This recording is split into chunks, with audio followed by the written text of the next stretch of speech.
This is a super exciting evening. Tonight we are going to have Bob Main.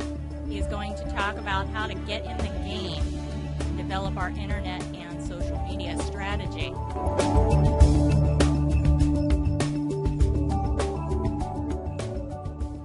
So the challenge I have is that some of you in this room are still not convinced that this internet and this social media thing is something you need to be involved in.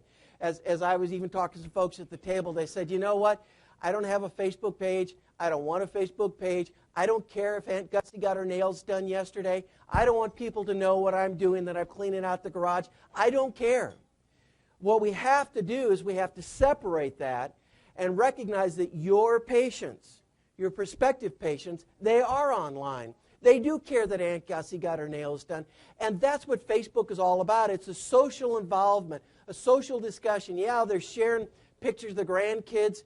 But what we can do, and the thing we have to learn how to do, is tap into that social engagement so that we can grow our practice. And I'm here to tell you it can happen. It's not that difficult. And if you can tap into that, it's really powerful. We need to recognize that your patients are online. They're on Facebook. They're doing social media already. And we want to go and be there with them. If you took everybody that was doing social media online around the world and you put them together as a country, they'd be the third largest populated country in the world. That's a lot of people. And if you look at Facebook, I have to update this slide about every week. They now have 750 million people on Facebook, and 50% of them are on daily, spending hours engaging, talking with their friends, and so forth. That's where your patients are. That's where we need to be.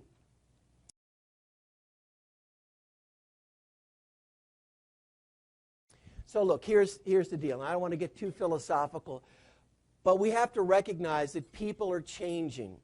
So they're changing the way they buy shoes. Just ask Zappos that says $1 billion of shoes online. Who'd have thought 5 years ago you could buy shoes online? Don't you have to try them on? Don't you have to look at them, smell them, touch them? Yeah, you do. But yet 17% of all shoes sold in the U.S. are sold online. People are changing the way they get movies. Everything's stringed down now, or they go down and they get them at the little red box down at the 7-Eleven. And people are changing the way they do things. And you know what? People are changing the way they shop for eyeglasses. I'm not saying that they're changing the way they buy eyeglasses, because that's pretty slow, but it's coming. But they changed the way. They want to look at designer names. They want to get directions to your office. They want to know your office hours. They want to know who's in a 20-mile radius that sells Diane von Gucci. And this is the kind of stuff they're going to the internet to find out. If they're on the internet, we need to be there. So my question to you tonight is this. If people are changing the way they shop for eyewear, and there's tons of statistics to back that up, my question to you is, what are you doing differently in your practice or your optical business today than you were 6 months ago to meet that changing need? Just ask Blockbuster. I wrote an article on my blog not too long ago. It's called Don't Fall Prey to the Blockbuster Syndrome. And Blockbuster was this behemoth company that was renting almost 80% of all videos that were being rented was going through Blockbuster. They thought they owned the world. Nobody could topple them. And this little company called Redbox came along. I know some friends that were in the management team of Blockbuster, and they said they laughed at Redbox when they came along. But Blockbuster wasn't willing to change to meet the needs of the consumer, and now they've gone bankrupt. And the same thing is happening in industry after industry. And so my point is this. If we don't change, if we don't go where the consumers are, if we don't go where your patients are, we're going to have some difficulty growing our practice as we go.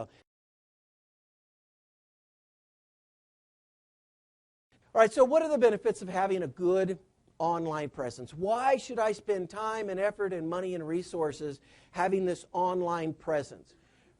Here's the beautiful thing, and this is social media in particular. I just am astounded at the power of this. It allows you to stay engaged with your patients while they're outside of the buying cycle. So think about this, all right? So Jobson research has shown us that people buy glasses every 2.2 years. You maybe less in your practice. But every 2.2 years, people wake up and they go, oh, I need an exam, I need glasses, and they go someplace to get them. What happens during the time they're not thinking about eyeglasses? So for a couple of years, they're not. But guess what? They're being bombarded by LensCrafters commercials, free lenses. They're being bombarded by that place that sells glasses 10 for $99. And they're online, and they get from Coastal Contacts thousands of free pairs of glasses. Have you seen that? And they're getting bombarded by this. And subconsciously, it's there. And when they do wake up every 2.2 years, they're thinking, now wait a minute, I bought glasses from Dr. Smith last time, and it was $400, but I saw you can get glasses for $99. And they're tempted. Let's not be naive. They're tempted to check it out. And they're thinking, yeah, I've gone there all my life, but wow, $99, what's the difference? And some of your patients will check it out. So they're tempted to sway away. Here's the magic of social media. You now have the opportunity to stay engaged, stay connected with them while they're outside of the buying cycle. And yeah, that other stuff's going to go on, the LensCrafters commercial, all those things, but you've stayed engaged. You kept your brand in front of them at a minimal cost, minimal effort, and we're staying connected. So when they wake up in 2.2 years, they don't even think about those other places. They go, oh, got to call Dr. Smith. I need eyeglass. My arms are getting too short. I got to go. And they immediately come to you because you've stayed connected with them. You may not have the millions of dollars to run TV ads to keep your brand name in front of them, but you do have the resources to stay connected online. So that, to me, is probably the most powerful thing. We're going to talk about how you do that.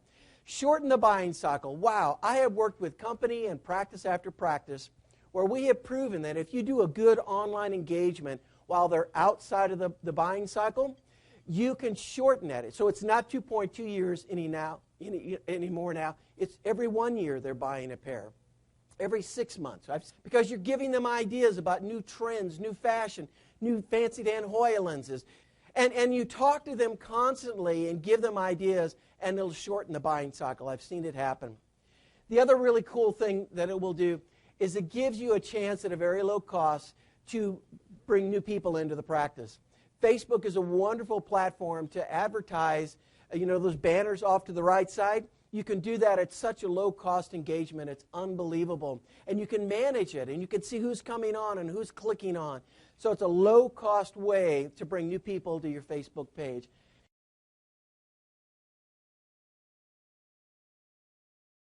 So I can hear most of you now. All right, great. I understand. I've been thinking for a while now we need to do something. Where do we start? This is overwhelming. You got Twitter, you got blogs, you got Facebook. How am I going to do all that? We have a busy practice. I don't have time to do all that stuff. Here's what I'm going to recommend to you. Not get overwhelmed. Not worry about all those different things. Let's adopt a crawl, walk, run strategy. And in the crawl strategy, what you're going to do is just focus on 3 or 4 things. Not worry about the Twitter, not worry about the blog, not worry about any of that. Yeah, we're going to do that further down the road, but let's get a foundation going. My suggestion, what I like to recommend, is let's get a good Facebook page. A killer Facebook page that's engaging. And I'm going to show you in just a few minutes what it takes to have a good Facebook page. And you can go back and improve yours tonight.